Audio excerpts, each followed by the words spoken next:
नबो constructions कैरी road बातुबस्ती opposite ranger office. पिछले 7-8 साल से आज अंडमान में एक बड़ा नाम है जो रियल एस्टेट और कंस्ट्रक्शन की दुनिया में काफी मशहूर है। अंडमान एंड निकोबार के कई द्वीपों में नबो कंस्ट्रक्शन से जमीन की लेन देन की है। इसमें खास बात यह है कि नबो कंस्ट्रक्शन से अगर आप जमीन लेते हैं तो पूरी कानूनी प्रक्रिया करने की जिम्मेदारी नबो कंस्ट्रक्शन लेती है। पब्लिक फीडबैक भी एक्सीलेंट है क्योंकि नबो कंस्ट्रक्शन अपने कमिटमेंट पर हमेशा खरी उतरी है। न सिर्फ ट्रक, इटाची या पिकअप्स बल्कि नबो कंस्ट्रक्शन के अपने मजदूर, आर्किटेक्ट, इंजीनियर, मशीन मिस्त्री भी है जो कहे समय पर आपके ऑर्डर्स को पूरा करती है। एक जमीन को पूरे लीगल डॉक्यूमेंट के साथ ग्राहकों को दी है, जिस वजह से आज तक नबो कंस्ट्रक्शंस पर कभी उंगली नहीं उठी। जब पूरा देश कोरोना की चपेट में बंद पड़ा था, नबो कंस्ट्रक्शन के हर एक स्टाफ को पूरी सैलरी में रखा गया, वे बेरोजगार नहीं हुए। अंडमान की लोकल कंपनी होना भी एक वजह है कि जनता आंख बंद करके भरोसा करती है किसी भी किस्म के फ्रॉड होने से। नबो कंस्ट्रक्शन से जमीन लेना देना या कंस्ट्रक्शन का काम करना यानी आपकी पैसे की सुरक्षा की पूरी गारंटी। याद रखिए, रियल एस्टेट और कंस्ट्रक्शन वर्क्स के लिए नबो कंस्ट्रक्शंस कैरी रोड बातुबस्ती opposite ranger office. Arun's fertility and IVF centre. स्वास्थ्य को लेकर आज इंसान सबसे ज्यादा परेशान है। महिलाओं की गायनिक समस्याओं का संपूर्ण समाधान के लिए अरुण्स फर्टिलिटी एंड IVF सेंटर अब आपको प्रेगनेंसी प्लानिंग से लेकर डिलीवरी तक की सभी ज़रूरी जानकारी व किसी भी प्रकार के इलाज व दवाइयों के लिए अरुण्स फर्टिलिटी एंड IVF सेंटर। अब आपको लाखों रुपए खर्च कर मेनलैंड जाने की भी ज़रूरत नहीं। तमाम गायनिक सॉल्यूशंस के लिए 11 चरमा हॉस्पिटल के पास है अरुण्स फर्टिलिटी एंड IVF सेंटर। एक से एक आधुनिक उपकरणों और पूरी सुरक्षा के साथ आपके प्राइवेसी को ध्यान में रखते हुए डॉक्टर्स व साइंटिस्ट से कंसल्ट करें। सभी सुविधाओं से lace अरुण्स fertility and IVF centre. नमस्कार, मैं समीरा बानू न्यूज अंडमान 24/7 में आप सभी का स्वागत करती हूं। हमारे द्वीपों के सांसद श्री कुलदीप राय शर्मा हर किसी की समस्याओं को या हर वर्ग के लोगों की समस्याओं को सुनते आए हैं। उन्हीं में से एक मुद्दा था निकोबार के मूस द्वीप के आसपास समुद्री सुरक्षा दीवार का निर्माण करना तथा निकोबार में वायु एवं समुद्री कनेक्टिविटी।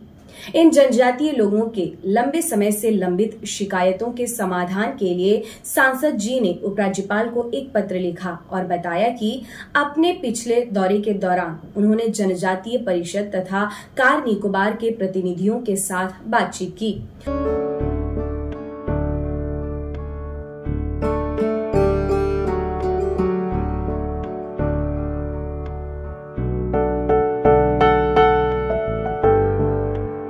और उस मुलाकात के दौरान वहां के स्थानीय निवासियों ने अपनी कुछ शिकायतों को सांसद जी के समक्ष रखा।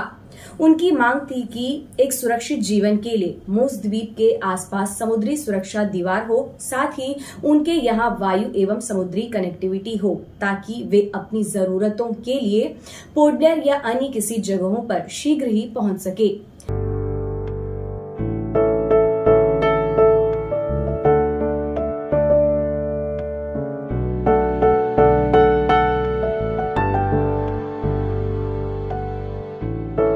जैसा कि हम जानते हैं, इन द्वीपों पर आए भूकंप और सुनामी ने हम सभी को प्रभावित किया है, खासकर समुद्री तटीय इलाकों के लोगों को। इसी के चलते मूस ब्रेक वाटर के आसपास और टी टॉप और सावल तटीय क्षेत्रों में मिट्टी का कटाव तेजी से हो रहा है, जिसे समुद्री सुरक्षा दीवार बनाकर रोका जाना चाहिए, वरना यह एक बहुत बड़ी नुकसान और समस्या के चपेट में आ सकते हैं।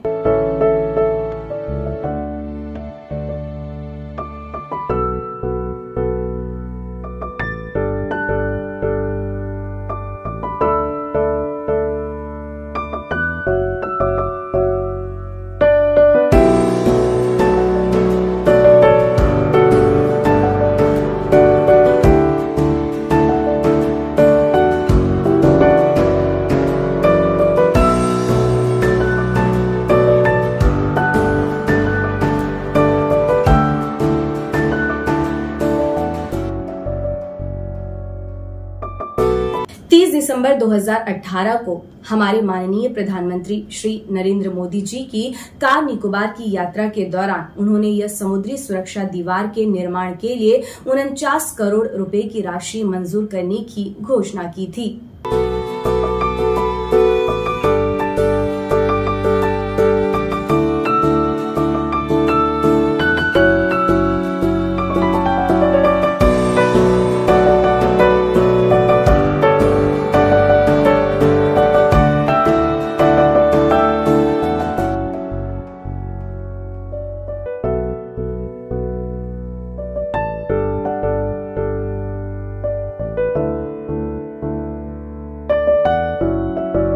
हालांकि अज्ञात कारणों से अभी तक काम शुरू नहीं हो सका है।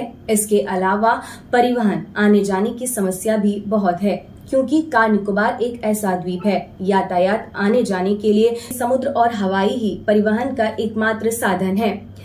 इससे पहले तत्कालीन इंडियन एयरलाइंस की उड़ानें वर्ष 1985 के दौरान चल रही थी, लेकिन बाद में बंद कर दी गई। इसके बाद वर्ष 2016 में फिर से एलायंस एयर की उड़ानें सप्ताह में एक बार शुरू हुई, लेकिन वर्ष 2017 के दौरान इसे फिर बंद कर दिया गया। जो कर्मचारी इन द्वीपों में सेवारत हैं, खासकर बीमार रोगियों को सही समय पर बाहर निकालने में परेशानी होती है।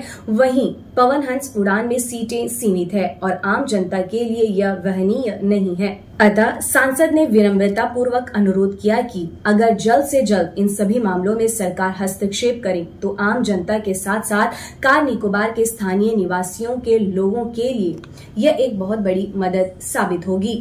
समुद्री दीवारों के निर्माण से जहां वे सुरक्षित तौर पर रह सकते हैं, वहीं दूसरी ओर वायु एवं समुद्री कनेक्टिविटी से यातायातों में भी सुविधा होगी।